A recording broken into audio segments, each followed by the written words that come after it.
Welcome to the first episode of No Free Lunch. This is going to be my attempt to define and defend free enterprise, to give an understanding of economics for what it really is, not just about a piggy bank, but about the entire cause of human flourishing. I'm obsessed with this subject because I care about the human person. I want the human person to flourish both materially and spiritually. And the more we can understand economics and have a better framework for how we can live freely and virtuously, the more prosperous we as a society can be. Welcome to No Free Lunch.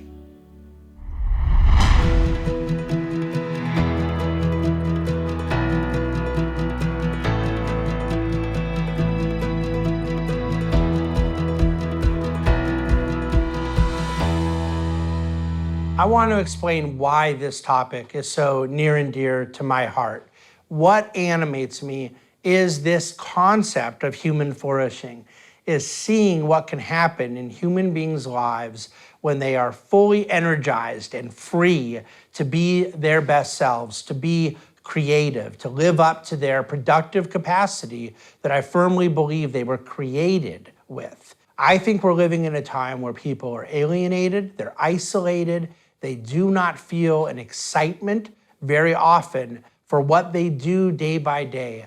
Their vocations are a drag on their well-being instead of a contributor to their joy, happiness, fulfillment, and contentment.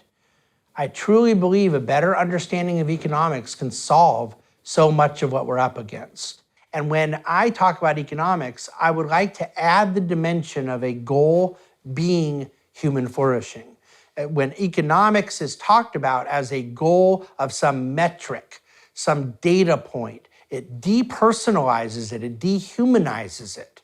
And ultimately, this goal of human flourishing provides that aim that we all can reach towards when we think about economics. At the end of the day, my advocacy of free enterprise is not because I believe in something very different than a lot of people on the left believe. Their aim is very similar to mine. I presume they want a better human condition. But the tactics, the framework by which we can achieve that, the understanding of the clear evidence of history is very different. I advocate for a free enterprise society not because I see free markets as the goal in and of themselves. I see them as an avenue towards a better condition for humanity, for more freedom, for more prosperity, for more fulfillment that comes from choosing their own individual goals in life.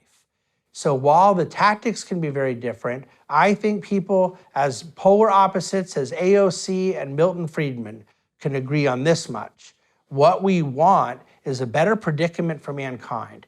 Where we debate is on how to achieve that. And I'm firmly convinced, not only from the testimony of history, from my own biographical experiences, but from the philosophy that undergirds it, from the true teachings that make up this concept of a market economy.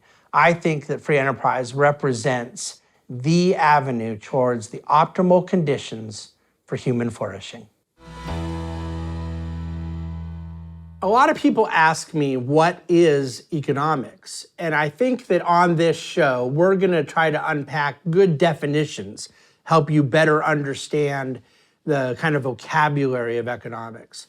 But I'm starting off on purpose today with human flourishing as the aim of economics. And the reason I'm doing it is because I truly believe that starting with our purpose enables people who are very successful in their careers, people who are still young and thinking about what they want to do with their life, and everything in between.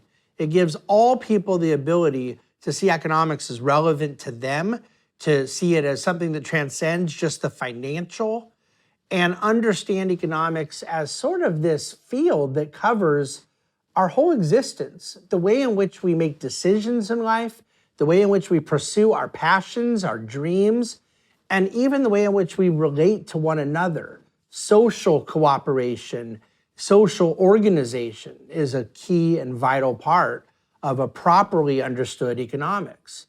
But all of those things, all the decisions we make, all of the goals we want to set, they have to start somewhere, as I said earlier. And I want them to start with the notion of our objective being human flourishing, of this sort of synthesis of the physical and the spiritual coming together to give mankind the opportunity for the most fulfillment.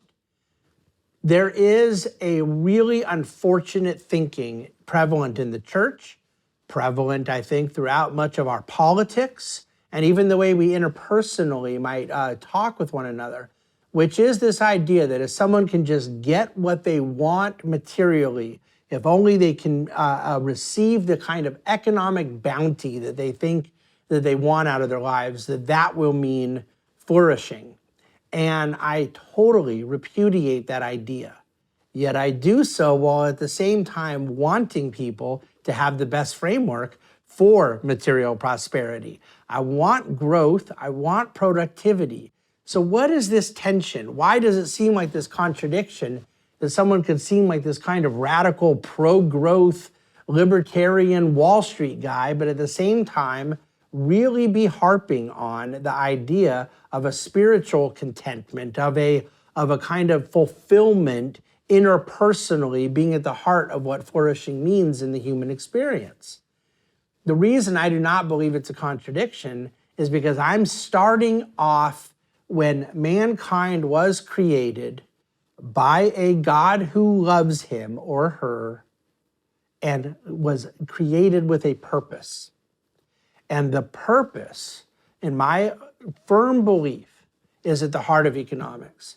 The purpose to be active, to be engaged, to be busy but not for the sake of being busy, to be productive. God made the world with potential. He did not make a finished iPhone. He made sand. He made the components of raw material that exist in the earth. And then he made mankind. And he said to men and women, you go and cultivate this garden. You fill this earth, you subdue it, you manage it, you steward it. Essentially, go be creative, go be like me. What was it? What did he mean by that? He was a creative and productive and innovative God who took pleasure in his work. Okay, we get all of this in like the first 25 verses of the Bible. And it's the way I view all of human experience. That when I wake up and go to work every day, I very much do want to feed my family and I want to prepare a better life for the loved ones that are in my close-knit family. But I am going to work for a reason that transcends my own material sustenance and even the material sustenance of my family. I'm going to work for the purpose of being an image bearer of God, to be creative, to be innovative, and to be like what he was, someone who takes satisfaction in the work that they do. So when I view economics that way, I view it as almost impossible that a person who is striving to live up to that mandate, to be creative, to be in whatever their vocational interest, their talents and their passions married together, when they're chasing those things, I find it impossible that they could not be fulfilled. And yet what we have is this idea of society that has totally gone astray from this. And I think that when we recapture the vision of a free enterprise system that I have, when we recapture a holistic view of a free and virtuous society, we will have really captured something much more than just an economic order. We will have captured something that I think represents a therapeutic solution to what most ails mankind right now: purposelessness, alienation, a lack of social cooperation. There's absolutely people who are materially impoverished. We already know that markets represent an incredible solution to that as well. But I'm looking for something bigger. I don't only want the really successful to be even more successful, but I'm not against that. And I don't only want the impoverished to be able to come out of poverty and achieve the basic material necessities of life. And I most certainly do want that. I want something more than both those things. I want this idea of humanity finding telos, the purpose for their existence. And I believe that purpose can be found in the basic economic instruction manual that is Genesis chapter 1.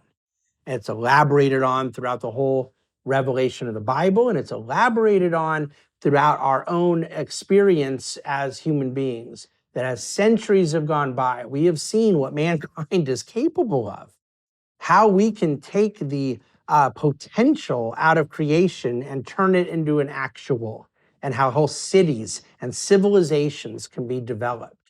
This is economics. This is an allocation of scarce resources. We know economics has to do with household management. That's what the actual Greek word means. We know that there are things that are not abundant. There's a limited supply of certain resources and so forth. And the way in which we allocate those things is at the heart of economics. It's what the whole title, No Free Lunch, means, that you can't have all you want of everything, that you have to give up some things in order to get other things. And that's sort of the tension of economics. And it is a tension. But you know what else it is? It's an opportunity.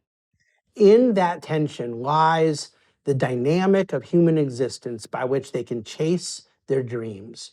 They can find fulfillment in doing work. And work is at the heart of economics. I say in my book, it is the verb of economics.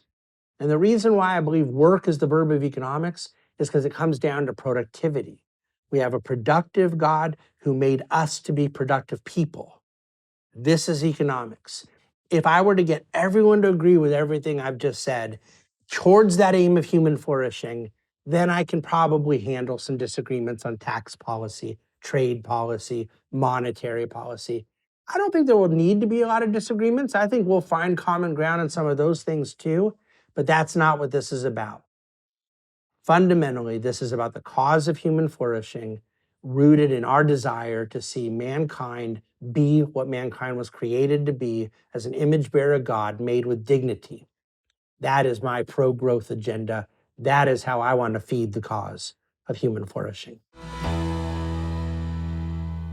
So if we're going to devote our first episode of No Free Lunch to the subject of human flourishing as the aim of economics, then I want to bring on as our first guest the individual who's probably taught me the most about this subject, and that is Father Robert Sirico, the co-founder and president emeritus of the Acton Institute, who has devoted the better part of over 3 decades to this cause of a free and virtuous society that understands economics as having its aim at human flourishing. Father Sirico, welcome to No Free Lunch. It's a real honor to be with you. Thank you. I am curious if you believe that we are at risk of losing the legacy and treasure we have in the American tradition, a market economy, certainly a philosophical tradition of valuing liberty. President Reagan talked about the ability to lose this. There's books that have come out in recent times. I think of Rod Dreher's work of Live Not by Lies, that we're vulnerable, that we're losing our gratitude for our legacy and our understanding of these things. Do you feel concerned that we're vulnerable in this front? Yeah, I do. I very seriously do. I don't think any thinking person would deny that. And the reason is that we don't know where this came from. I mean, when you look at the founders, you look at their libraries and what they were reading and their belief in the capacity of the human mind to apprehend the truth. You talk to people now, even in philosophy departments, who will seriously question the efficaciousness of the human mind. You see it on so many cultural fronts. Yes, there's a real serious dilemma that we're facing. Let's remember too, and this is, for many patriotic Americans, America is not guaranteed to the end of time. The church is, but not the United States. So if we're going to maintain this thing, we need to retrieve the ideas that were at its founding. And those ideas in the American experiment are what we would refer to as a political philosophy but there was an economic ramification as well that celebrated liberty, celebrated religious freedom, which we believe is juxtaposed with economic expression and this whole concept of flourishing.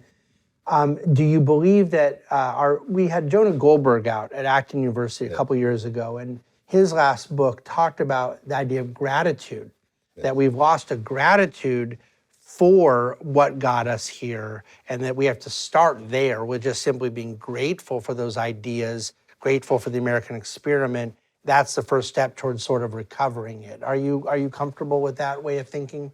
Yes, I am. I think that gratitude for a variety of reasons is so important. I mean, just even from a biological point of view, we know from psychology and the practice of meditation that gratitude,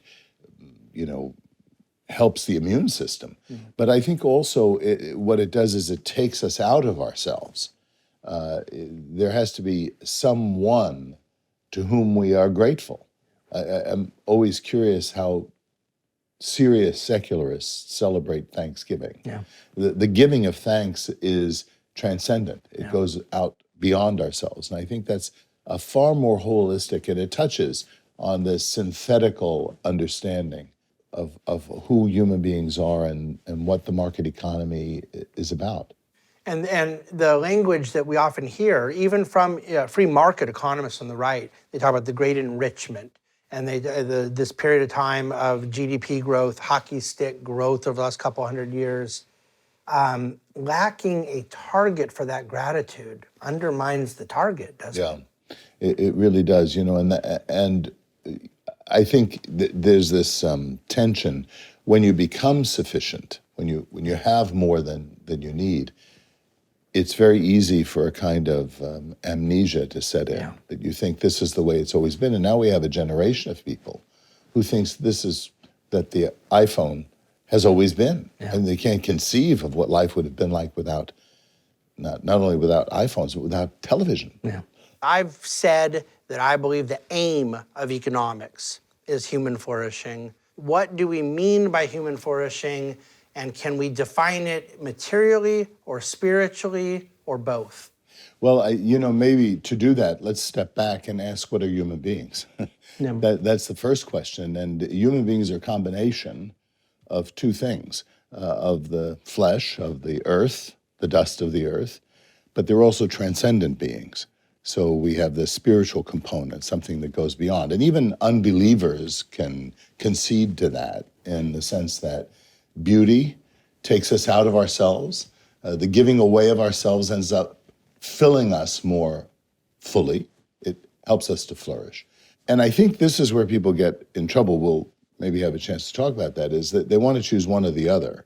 So the materialist, the economistic mentality, just looks at the bottom line. And if you have all the goodies, then you're flourishing. But if that's your truncated view of who the human person is, then you don't have art, you don't have love, you don't have quality of life, heroism, patriotism, things like that. The other side of it is that we are transcendent beings, and this is the mistake that people on that side of it make, is just if your heart's right and you know the Lord, it doesn't matter. Well, that's not the vision that we're given at the origin of creation, where man and woman are placed where? In a garden. They have to work. Even without sin, they have to work. They're in the context of scarcity. And that is what gives rise to economics. So when you disassociate economics from who human beings are in their material and transcendent dimensions, then you have a mistaken notion of economics that will ultimately immolate itself. So the human person, we understand to have a physical and a spiritual component, and therefore when we think about human flourishing, it will understandably have a physical and a spiritual component. What does that look like in ideal state? Well, there's not going to be any ideal state this side of the parousia, right? But I think what approximates it is, at the very minimum, a sufficient access to the things that make life less burdensome, that remove us from dis-ease. I'm talking about poverty, rightly understood, that is the inability to sustain one's life at a proper level of dignity, given the context that a person's in. I think another component to that, and this again brings together this synthetical nature of the spiritual and the physical, and that is human freedom. If a person doesn't live in the context of having freedom to experiment, to make mistakes, to create, to produce, to contemplate, that inhibits human flourishing. So those are the kinds of things. I mean, to put it in contemporary terms, in terms that the secular world, the Western world would understand, we have to have the rule of law. We have to have the protection of property rights, the right to property, the right to the freedom of expression, of experimentation, of one's life. But those things are means to the end. Right. And the end being this concept of flourishing, you talk about it in the physical component of trying to minimize disease and distress and some of the physical ailments, impoverishment that can weigh on a person physically. But that would be a baseline, not a ceiling. Right. Well, That's is controversial for a lot of people. The notion that in fact advancement and prosperity above and beyond that sort of minimal level, however we define that. What are your thoughts on that?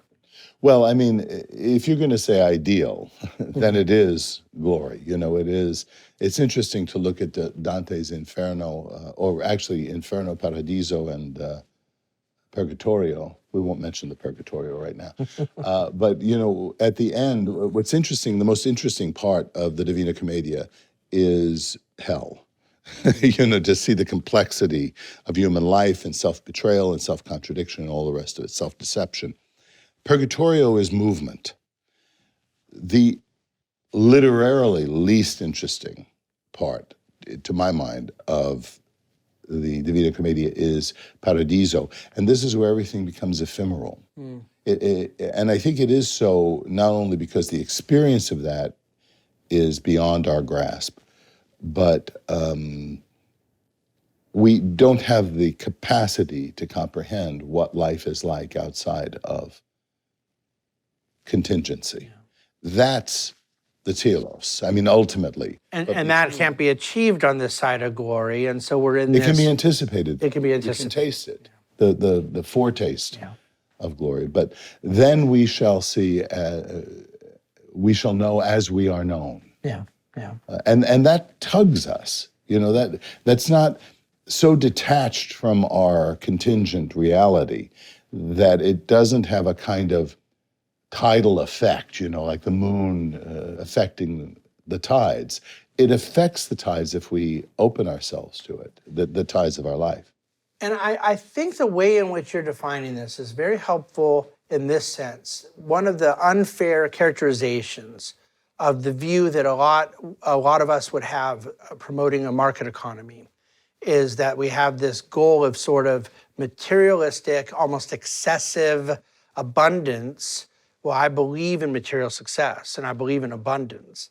But they're defining that as the end, where you're defining the end kind of as the journey, the process of creativity, of innovation, of expression. This to me is incredibly important. Can one be flourishing even if they don't obtain the same bank account level that somebody else does when the first person is living creatively and obediently and productively? Is that sort of how we have to reframe the concept of flourishing, more about the journey and less about the destination? I think to a very great extent. And what it does is it plays off of this. You and I both know that economic valuation is subjective, which is in contrast to an objective set of virtues.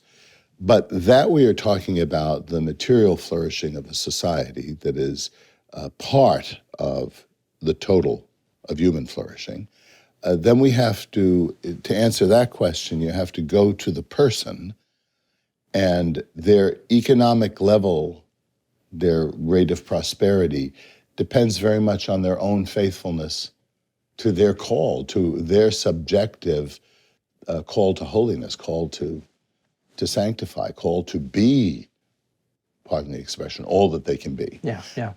And that's where some kind of spiritual accountability, spiritual direction comes into play, a formation, so that the person can reflect on what he or she is doing and say yes or no. But for the Marxist, for the central planner, for those who lack a sort of anthropology that views man as individual and capable, you can almost understand how a sort of historic materialism would ignore that individuality and lead to just sort of this idea of treating all people the same and applying standards, expectations in kind of a natural context that is devoid of that expression, that achievement. It strips the beauty out of the human experience. That's why communism, Marxism, the materialism of that is really a form of Gnosticism. It divides the two. Vogelin has volumes on this, Eric Vogelin. And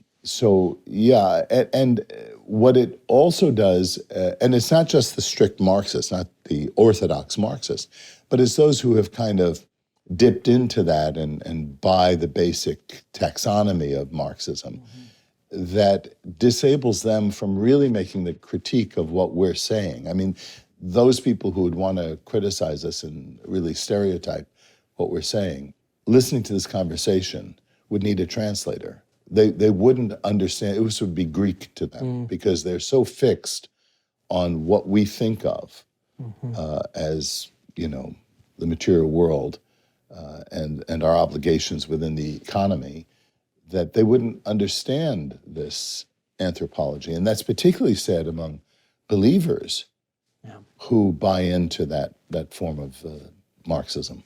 It's not a bait and switch, right? We're just starting about the process faithfully and truthfully to say our aim is human flourishing. Our aim is not market economy for the sake of market economy. Our aim is not GDP growth. Our aim is not low tax rates. Our aim is this more flourishing human experience. Those are all results. So those things are maybe maybe tactics that can help facilitate this framework. They could be results. But the goal that we have in mind is something for the human person. It forces people to think that we're Gordon Gekko, to realize, no, we're starting out of a place of love for God's creation, love for mankind. Have you found that has warmed people to the message when you're presenting it in this sequence? Yes, very much so. I had an interview once on, I don't know if I should mention who it was, but let us say it was a prominent pro-free market journalist who was mainstream journalist, who brought me to New York and for a half hour, an hour, wanted me to say that greed is good and give an apologia for greed. And I said, well, no, it's not good because in all the different reasons. Couldn't understand it.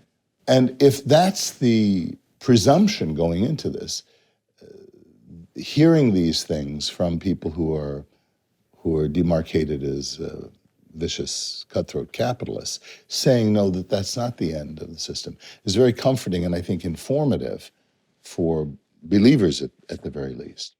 It seems to me, Father, that is a large group of people that are identifiable, that our argument with them is that we believe in freedom and believe in free enterprise as a framework to allow for this human flourishing. And this other camp believes in central planning and collectivism and another worldview that is at odds with ours. And that seems simple enough.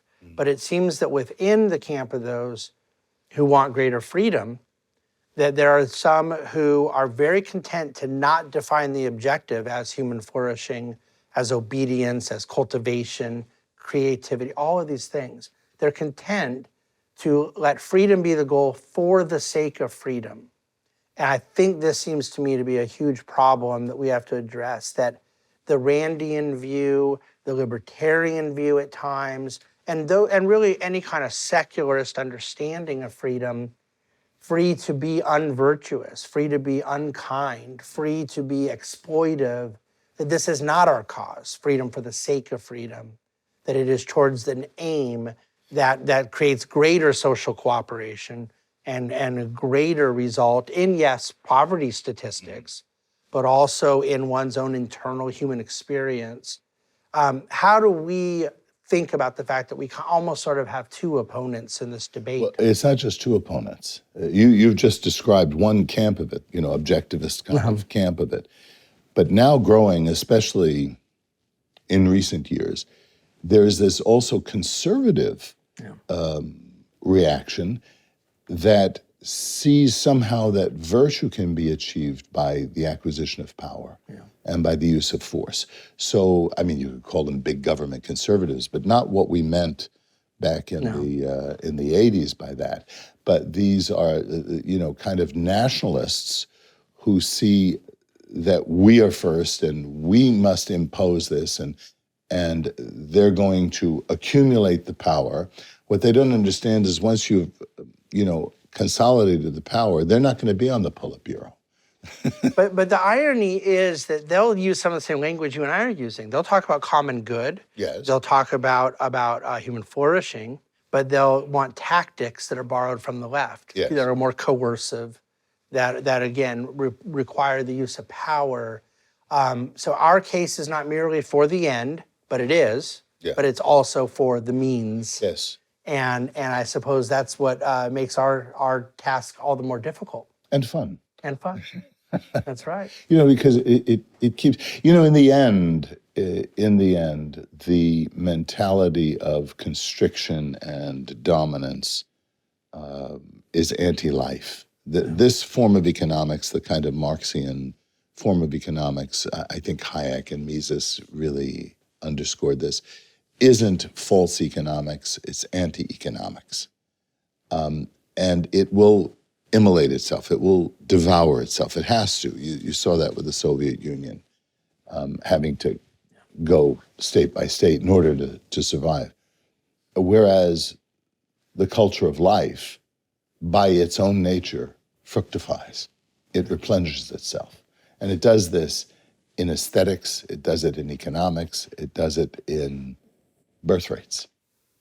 Well, if everybody who attends your Acton University can benefit from it as much as I have over the years, at first as a participant, now as a speaker, I think it could very much help advance their understanding of free enterprise and their passion for the cause. And that's what I'm most grateful to you for, is it has animated, I think, a whole generation of people to take on this cause as their own, not merely to live in the fruits of free enterprise, which is understandable and acceptable, but to defend the tree that is bearing that fruit. It has to be our passion. I hope so. Thank you, Father. Thank you. So I'll leave you today with a quote from the great Yuval Levin, a scholar at the American Enterprise Institute and one of the foremost moral philosophers of our day, if you will. Ours is a case for the wisdom of tradition, the love of the family, and the divine and mysterious tug of a love beyond love, all of which must in turn be supported, encouraged, and strengthened. The purpose is to protect and strengthen our way of life, to stand up for a social and economic system that has lifted billions out of poverty. It has vastly improved the world in countless ways, and we must avert a careless slide towards melancholy and decline. Ours is an argument for individual freedom and moral order, and for a prosperity that is sustained by sympathy and discipline. Thank you for watching No Free Lunch.